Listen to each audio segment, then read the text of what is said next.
رمضان کریم آیا ہے تو اپنے آپ کو اس کے مطابق ہم نے کر لیا ہے. مطلب ہم صرف اسلامک جو ہے وہ اب برانڈ اور کانشیس چیزوں کو دیکھتے ہیں. تو ایسا ہونا نہیں چاہیے. انسان کو اپنے اندر کی تبدیلی لے کر آنی ہے, اور اس تبدیلی کے لیے یقیناً پلیٹ فارمز موجود ہیں, علماء ہیں, محراب و منبر سے آواز اٹھتی ہے, اور ہمارا یہ حق ہے کہ ہم اپنے دیکھنے والوں کی رہنمائی کریں. کیا اس حوالے سے فرمائیں گے؟ دیکھیں, قرآن مجید میں پہلے دنیا کو حسین کرنے کی دعا کے لیے فرمایا گیا, ربنا آتنا فی الدنیا حسنہ وفی الآخرۃ حسنہ. دنیا کے بھی حسین, دنیا کا اچھا ہونے کی دعا مانگو, اپنے رب سے مانگو.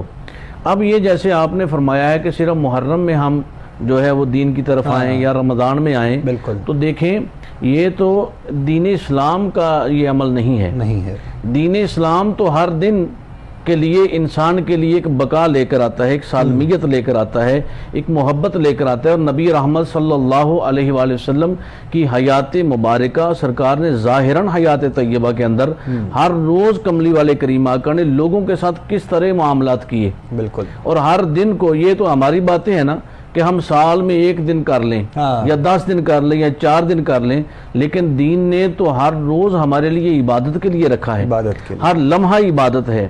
خیال کی دنیا میں اگر چلے جائیں تو ایک ہی خیال جو ہے وہ انسان کو جو مقبول بھی کر رہا ہے اور مردود بھی کر رہا ہے. یعنی اگر وہ اپنے دل کی جو دنیا ہے جو عمل کرتا ہے لیکن اس میں نیت کو اخلاص کے ساتھ نہیں رکھتا. محرم آئے تو محرم بھی تو اللہ کا مہینہ ہے, اور پورا سال, اور بقا, دنیا کی بقا دین کے اندر ہے, سالمیت دین کے اندر ہے.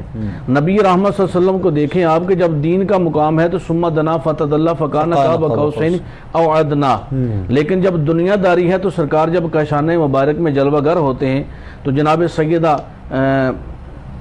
عائشہ صدیقہ رضی اللہ تعالی عنہا پیالے میں پانی جو ہے وہ آپ نوش فرما رہی ہیں, تو سرکار فرماتے عائشہ یہ پانی میرے لیے بھی بچانا, اور بعد میں سرکار فرماتے تو نے لب کہاں لگائے تھے. اللہ.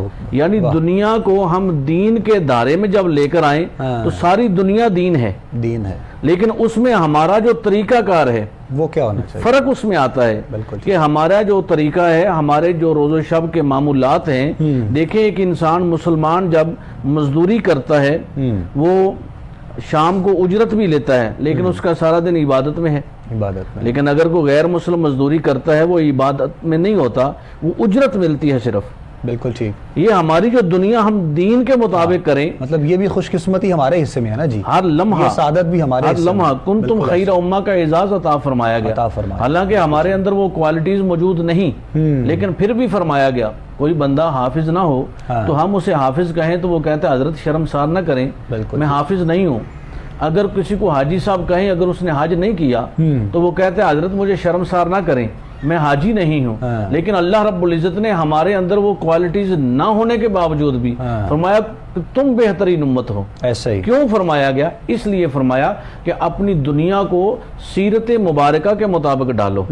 جب نبی رحمت صلی اللہ علیہ وسلم کی سیرت کے مطابق ہم اپنی زندگی کو ڈالیں گے تو وہ ہماری زندگی دین میں آ جائے گی, اور ہر لمحہ ہم دنیا داری کے کام بھی کریں گے تو وہ دین میں شامل ہوگا, وہ ہمارا عبادت میں شامل ہوگا. اس میں تجارت کم نہیں ہوگی, تجارت بڑھ جائے گی. لیکن تجارت کے اعتبار سے جو آپ نے بات کہی ہے قبلہ, آج کل کے حوالے سے اگر دیکھا جائے تو کچھ چیزیں چینج ہیں, کچھ ہمیں تبدیلی اس حوالے سے نظر آتی ہے. مطلب تجارت, اپنا مال و زر جو ہے وہ بیچنے والا بھی اور خریدنے والا بھی, خاص طور پر بیچنے والے میں یہ چیزیں ہمیں دیکھنے میں آتی ہیں کہ وہ اگر اس کے دل میں, اس کے دل و دماغ میں بس ایک ہی چیز ہوگی تو ایک نقصان نہیں دیکھ رہا یا نفع ہی دیکھ رہا ہے, تو وہ پھر عبادت میں تو پھر شمار نہ ہوا نا. بے شک. وہ سارے معاملات, کیا خیال ہے اس حوالے سے؟ وہ تو پھر یہ دیکھیں جی, میں پہلے عرض کر رہا ہوں کہ نیت جو ہے انسان کا, اس میں سارا معاملہ, سارا دار و مدار نیت پر ہوتا ہے. بالکل ٹھیک. کوئی شخص کسی دکان پہ ہے, کوئی تاجر ہے, کوئی بھی کاروبار کر رہا ہے, لیکن وہ اس نیت سے اگر بیٹھا ہے کہ میں یہ روزی کمانے کے لیے بیٹھا ہوں, اللہ کا حکم سمجھ کر, اپنے حقوق العباد کے لیے, اپنے بچوں کی خدمت کے لیے, اور پھر اس کے مطابق اپنا وہ منافع بھی رکھتا ہے. منافع رکھنا جائز ہے, غلط نہیں, طریقہ ہے. لیکن جو چیز وہ دے رہا ہے اس کو بتا کے دے رہا ہے, اور لیکن اس کی نیت کیا ہے کہ مجھ سے لوگوں کو فائدہ بھی ملے. خیر الناس من ینفع الناس, بہترین لوگ وہ ہیں جن سے دوسرے لوگوں کو فائدہ پہنچتا ہے. اور بڑا موقع مل جاتا ہے دکاندار ہمارے بھائیوں کو لوگوں کو فائدہ پہنچانے کے لیے, اور اپنی دکانداری بھی کریں, پیسے بھی کمائیں اور عبادت بھی. بالکل ایسے، اور تعلقات بھی مضبوط ہوتے ہیں نا، بے شک ایسا ہی ہے، تعلقات، لیکن ہم کیا کرتے ہیں، ہم کہتے ہیں کہ نیت میں بھی فطور رہتا ہے، اور جو کاروبار کرتے ہیں پھر ہم اس کو بھی غلط کر لیتے ہیں، اور بعد میں کیا ہوتا ہے کہ حضرت صاحب وظیفہ بتا دیں، پیر صاحب کوئی تعویذ دے دیں، کوئی دم کر دیں، معاملات درست نہیں ہیں، لیکن ہم یہ نہیں دیکھتے کہ ہم نے اپنی اولاد کو کیا کھلایا ہے، ہم اپنے گھر میں جو مال لے کر آئے ہیں وہ مال کیسا تھا، اور ہم نے اس مال کو کیسے استعمال کیا ہے، اور اللہ نے جو ہمیں عطا فرمایا ہے ہم نے اس کو کس طریقے سے خرچ کیا ہے۔ دیکھیں نا، نماز پڑھ کے بندہ جنتی بھی ہے جہنمی بھی ہے، روزہ رکھ کر جنتی بھی ہے جہنمی بھی ہے، اس کی وجہ کیا ہے؟ فویل للمصلین الذین هم عن صلاتهم ساہون، جو ریاکاری کی نمازیں پڑھتے ہیں، اللہ اکبر، اور جو بندہ اخلاص نیت کے ساتھ نماز پڑھتا ہے، ایسے ہی اسی طرح ہم دنیا داری کے اندر اگر دین کو شاذ و نادر لوگ الا ماشاءاللہ شامل کرتے ہیں تو وہ دکھانے کے لیے کہ لوگوں کو پتہ چلے، اور بڑا احسان سمجھ کہ میں دیندار آدمی ہوں، اور اگر چند دن بندہ نماز پڑھ لیتا ہے تو وہ بتاتا ہے کہ پیر صاحب میں نے وظیفہ کیا تھا، نمازیں بھی پڑھی ہیں، اور یہ تمام چیزیں تو ہم پہ فرض تھی، ایسے اگر نماز پڑھی ہے، روزہ رکھا ہے تو یہ فرائض میں آتا ہے، لیکن ہمیں اللہ تبارک و تعالیٰ نے جن نعمتوں کی ہمارے اوپر فراوانی فرمائی ہے، اللہ نے اپنی نعمتوں کا نزول فرمایا ہے۔ موسیٰ علیہ السلام کا دور ہے اور ایک شخص ہے وہ پہاڑ کی غار میں بیٹھ کر عبادت کرتا ہے، اللہ رب العزت نے فرمایا جاؤ اس شخص سے جا کر کہو کہ میں تمہاری عبادت رد کرتا ہوں۔ جناب موسیٰ کلیم اللہ علیہ نبینا علیہ السلام جب تشریف لائے تو فرمایا کہ تم اتنے 100 سال سے عبادت کر رہے ہو؟ کہا ہاں جناب کر رہا ہوں۔ فرمایا پھر اللہ تبارک و تعالیٰ فرماتے ہیں کہ تمہاری عبادت رد کی جاتی ہے، تو وہ بندہ کھڑا ہو کر رقص کرتا ہے، ناز کرتا ہے، خوش ہوتا ہے، وجد میں آ جاتا ہے۔ آپ فرماتے ہیں تم سنتے ہو میں نے کیا کہا ہے؟ رد کی۔ اس نے کہا حضور سنتا ہوں۔ فرمایا رد کی جا رہی ہے۔